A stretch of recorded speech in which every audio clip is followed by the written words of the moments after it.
저 학교 다닐 적의 선생님들은 공부 잘하는 애들을 대놓고 편애하셨어요. 똑같은 잘못을 저질렀어도 누구는 그냥 들어가고 나는 매질 당하는데 모를 수 없었는데요. 선생님한테 봉투 전달하는 쪽도 신경을 쓰셨지만 그보다는 성적이었던 것 같아요. 그런데 선생님께 봉투를 전달하며 신경 쓸 정도의 집이라면 당연히 학생 성적에도 그만큼 신경을 쓸 테니 그냥 같은 경우라고 봐도 무방했는데요. 차별 대우받는 그 순간에는 짜증이 좀 밀려오기는 했지만 그렇다고 걔네들이 마냥 부럽기만 했던 건 아니었어요.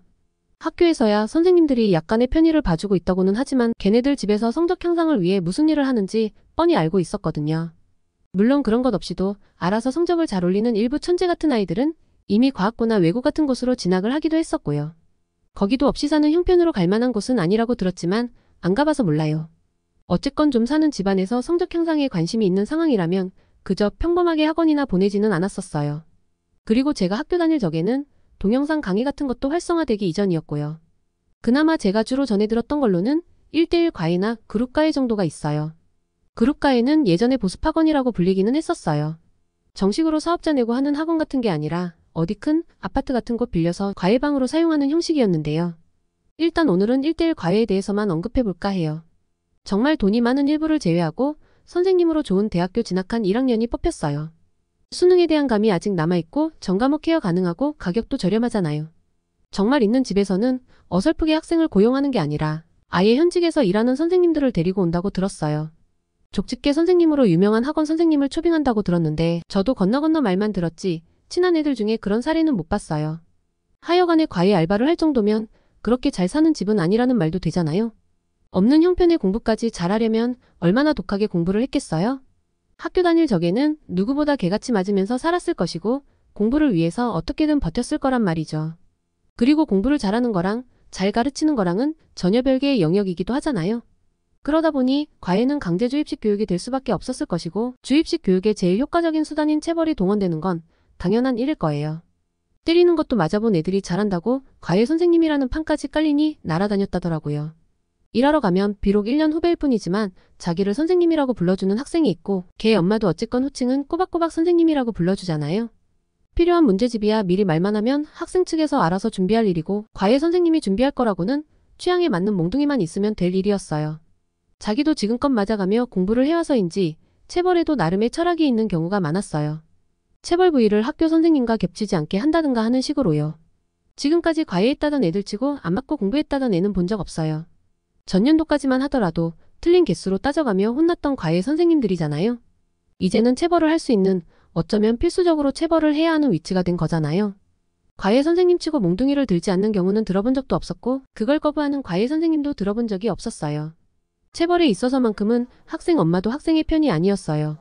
과외 선생님이 드는 몽둥이에 반항심이 느껴지면 데려오라는 엄마들도 많았어요. 자기 엄마 앞에서 한번 공개적으로 혼인하고 나면 그 다음부터는 반항을 안 한다더라고요. 이해가 되기는 한 게 방에서 혼나는 경우라면 그걸로 끝이지만 엄마 앞에서 맞으면 그걸로 끝나는 경우는 잘 없었으니까요. 노련미 같은 건 몰라도 학생을 제일 부담 없이 혼낼 수 있는 건 엄마가 제일일 테니까요. 이렇게 학생 부모님에게까지 체벌 허락을 받은 경우엔 과외 선생님도 힘 조절을 안 하셨대요. 학교에서도 그렇잖아요. 남자 선생님과 여자 선생님이 하는 체벌은 자세부터가 달랐잖아요. 직업으로 일하는 선생님들도 그랬는데 이제 겨우 대학생인 과외 선생님은 더했죠. 정말 체벌한데도 최선을 다하는 게 보였었대요. 지금까지 당해만 왔던 체벌을 직접 주도해야 하는 거잖아요. 그리고 자기가 일을 하고 있다는 것도 제대로 알려야 했고요. 과외 선생님들은 그걸 방문 밖으로까지 들리는 체벌 소리로 증명했대요. 학생이 매맞는 소리나 우는 소리가 문 밖에까지 들릴 지경이 되어야 인정을 받는다는데요. 이렇게 야생적으로 진행되는 과외 수업은 엄마들의 학업 수준이 낮을수록 심한 것 같았어요. 자기 자식은 못 배운 사람으로 만들지 않기 위한 노력을 하는 건 있지만 그걸 어떻게 해야 하는지는 잘 몰랐던 게 아닌가 싶어요.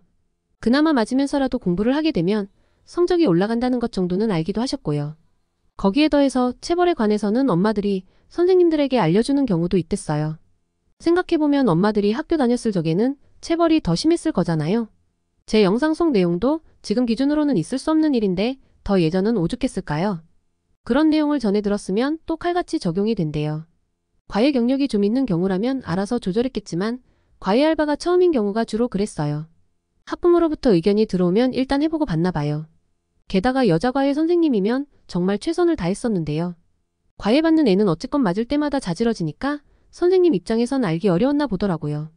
그나마 다행인 건 선생님도 알지 못하는 걸 오래 지속하지는 않았나 봐요. 결국 그 과외 선생님이 받았던 체벌 중 몇 가지가 주로 쓰였나 보더라고요. 과외받는 입장에서 제일 큰 일은 이런 식으로 과외를 받아서 성적이 오른 경우였대요. 과외 선생님을 붙였더니 학생 성적이 올랐고 그 성적이 유지만 돼도 다행이라고 생각하는 경우가 많았거든요.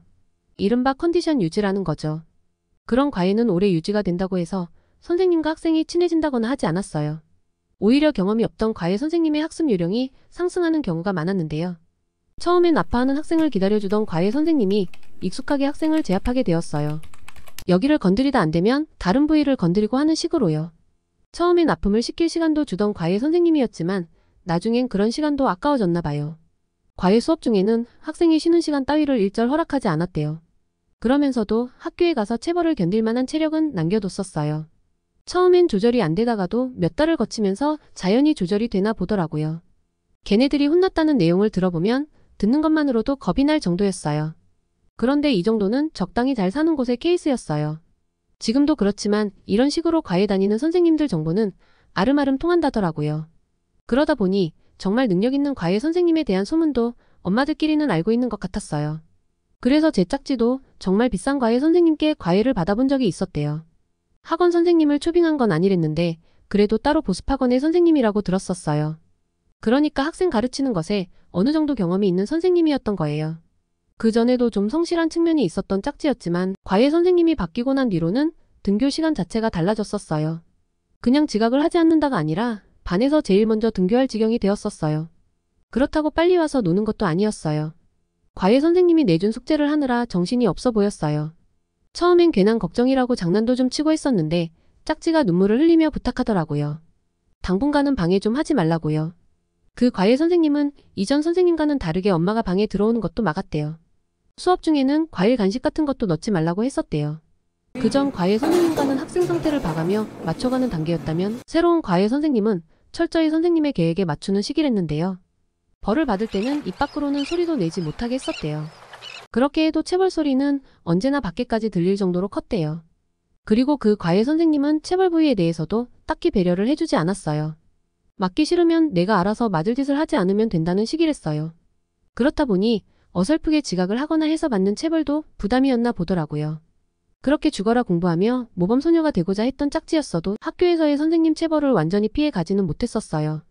오히려 과외 선생님의 전 과목에 걸친 숙제를 하느라 어이없이 수업 시간에 교과서를 챙기지 않는 실수 같은 걸 하기도 했어요. 성적이 오르는 과도기에 있던 짝지였던지라 아직 선생님의 편애를 받기 전이었어요. 괘씸죄로 짤없이 교실 앞으로 불려나가 매를 맞았었는데요. 얼굴로는 온갖 고통을 표현하고 있었지만 자세는 철저히 유지하고 있었어요. 새로운 과외 선생님께는 학교 선생님께 혼나는 것과 똑같이 혼나고 있다고 했었는데도 그 정도를 유지하고 있는 걸 보면 확실히 맷집도 늘었고 정신력이 늘었다는 것도 알 수 있었어요. 그런 걸 보고 있노라면 성적 잘 나오는 애들을 마냥 부러워만 할 일은 아닌 것 같더라고요. 그럼 이번 이야기는 여기까지만 할게요. 더 재미있는 이야기를 듣고 싶으신 분들은 좋아요 한 번씩만 체크해 주시고요. 황당하거나 재미있는 소재가 있으신 분들은 댓글로 제보 부탁드릴게요. 아마 친구들한테 들은 것처럼 친근하게 이야기를 풀어드릴게요. 그럼 다음 영상에서 만나요.